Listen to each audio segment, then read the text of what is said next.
Democratic Bharat पर ताजा तरीन खबरों को देखने के लिए सब्सक्राइब करें हमारा चैनल और न्यू नोटिफिकेशंस के लिए घंटी का बटन।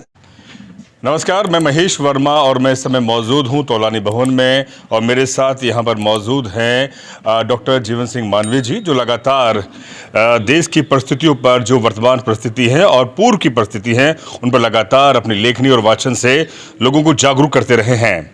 आज की मौजूदा स्थिति में क्या हालात बन रहे हैं और क्या बेहतर हालात हो सकते हैं, उन्हीं पर वो लगातार मंथन भी करते हैं। सर, डेमोक्रेटिक भारत पर लगातार हम उन मुद्दों को उठाते हैं जो जनवादी मुद्दे होते हैं और आप एक जनवादी लेखक संघ से भी जुड़े हुए हैं। क्या लगता है कि भारत में जो इस समय की परिस्थितियां हैं वो क्या यथा बनी रहेंगी या प्रगतिशील हैं या वो परिवर्तन भी होंगी? नहीं, बिल्कुल नहीं बनी रहेंगी और लगातार बदल रही हैं। पिछले 7-8 साल में जो हुआ है, हमने देखा है कि उसको किसान आंदोलन ने लगभग उसको दूसरा टर्न दे दिया है। जो अनडेमोक्रेटिक तरीका एक शुरू हो गया था पूरी राजनीति में, उसको इतना बड़ा झटका लगा है कि, और मैं इसको किसान आंदोलन को श्रेय मानता हूँ जी। जो 13 महीने तक किसान दिल्ली की सरहद पर पड़े रहे, उन्होंने सबसे बड़ा काम तो ये किया है, अपना किसान आंदोलन तो किया ही है, लेकिन सबसे बड़ा काम ये किया है कि हिंदुस्तान की राष्ट्रीयता को, जो विभाजित हो गई थी, उसको एक कर दिया। हाँ, राष्ट्रीयता क्या होती है ये भी बतला दिया है। तो हिंदुस्तान की राष्ट्रीयता विभाजित राष्ट्रीयता नहीं है। जो सत्ता कोशिश करती है कि हम उसको विभाजित करके वोट में बदल दें, उसको पहली बार बहुत बड़ा झटका लगा है, इसलिए वह जनवादी जीवन मूल्यों की ओर जा रही है। ये बहुत बड़ा काम हुआ है और इसके परिणाम बहुत अच्छे होंगे। आगे तक ये हमारा प्रेरणा स्रोत बना रहेगा और मैं समझता हूँ एक रास्ता दिखाया है किसान आंदोलन ने। ये किसान आंदोलन ही देश की राष्ट्रीय अस्मिता को बचाएगा और जनवादी जीवन मूल्यों की प्रतिष्ठा करेगा जी। लेकिन जो इस समय वर्तमान में सरकार है, जो पूरा सिस्टम पर काबिज हैं, वो इस तरह से दिखा रहे हैं कि हम ही हैं और हम ही देश के अंदर एक नई इबारत लिखेंगे और जो पूर्व के जो संस्कृति थी या समाज था, उसको अब हम उन्होंने कोई काम नहीं किया।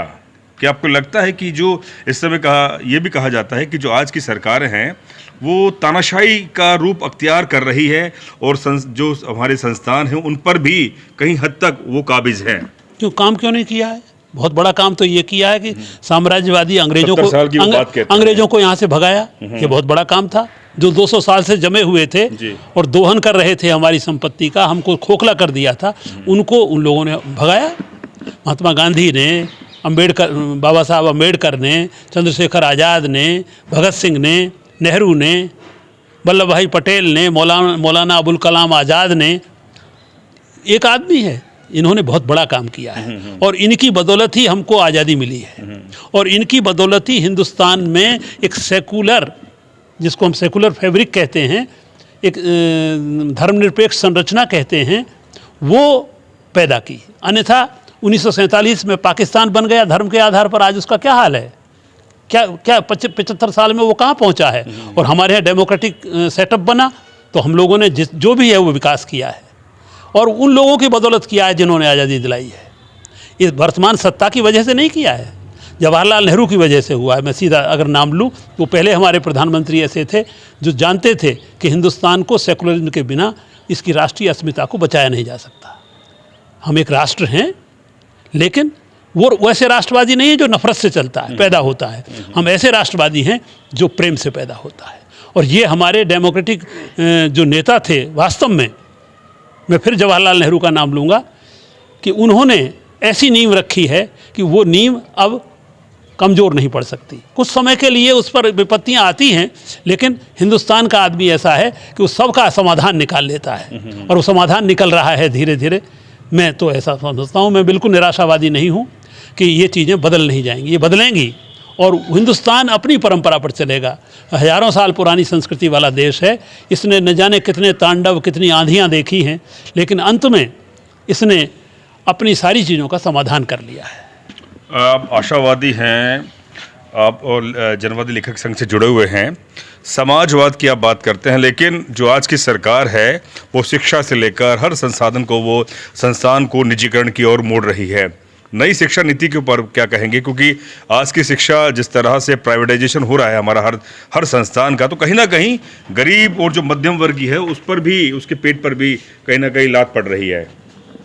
नहीं, ये तो हो रहा है, ऐसा होता है।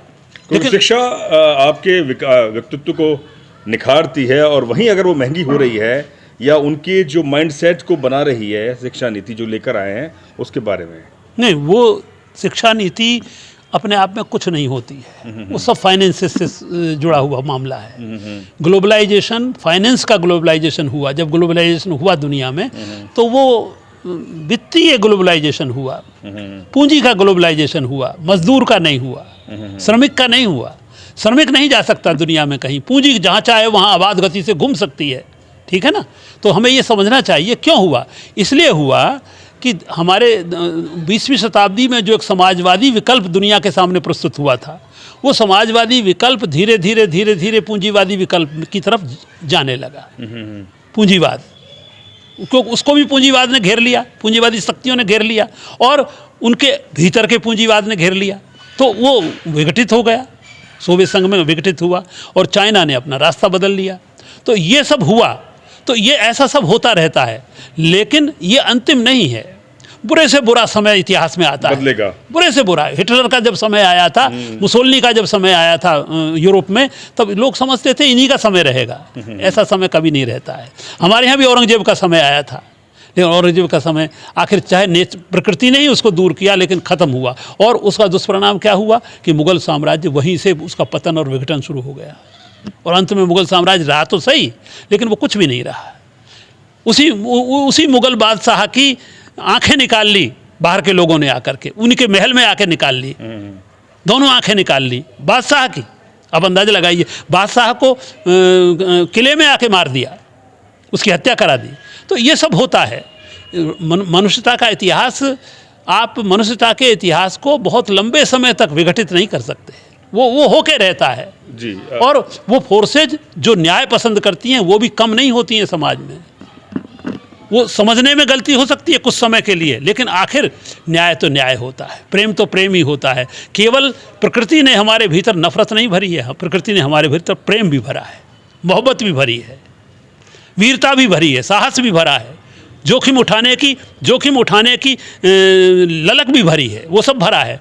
भगत सिंह जानबूझकर फांसी पे चढ़ गया था, ये कहाँ से आ गई ऐसी हिम्मत?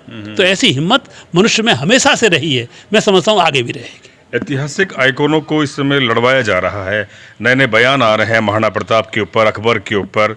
क्या आपको लगता है कि जो हमारे मौजूदा सरकारें हैं या जो नेता हैं या जो पॉलिसी मेकर हैं, उनके पास कुछ और विषय नहीं है, वो चाह रही है कि भोली भाली जनता है और इन्हीं मुद्दों पर उनको उलझाया जाए? नहीं, ये पहले एक इतिहासकार हैं आप। जी। नहीं, मैं इतिहासकार नहीं हूँ, मैं साहित्यकार हूँ।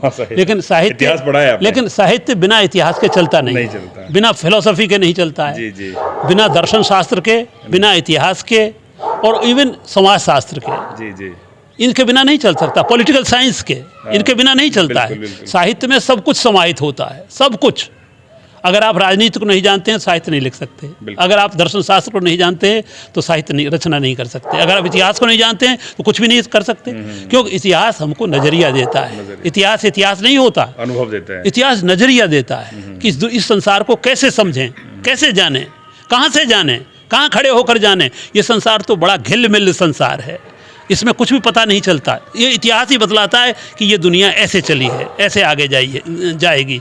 तो मैं समझता हूँ कि ये जो आपके सवाल हैं, वो सवाल अस्थाई चीज़ें हैं, ये अस्थाई चिंताएं हैं। ये ऐसा होता है, ऐसा हर युग में हुआ है, जब लोग चिंतित रहे हैं बहुत। लेकिन कितनी भी गहरी रात्रि हो, कितनी भी, सूर्योदय तो होता ही है, सूर्योदय तो होता ही है, और सूर्योदय हो रहा है इस समय। वो परिस्थितियाँ आ चुकी हैं हिंदुस्तान में। मैं समझता हूँ कि वो सूर्योदय बहुत जल्दी होने वाला है। बहुत बहुत शुक्रिया। तो मेरे साथ थे जीवन सिंह मानवी जी। बहुत स्पष्ट कहा कि भले ही कितने भी निराशा के बादल छाए हुए हों, लेकिन सूर्य उदय हो रहा है और बिल्कुल लगातार प्रयास भी हो रहे हैं। दीजिए इजाज़त, शुक्रिया।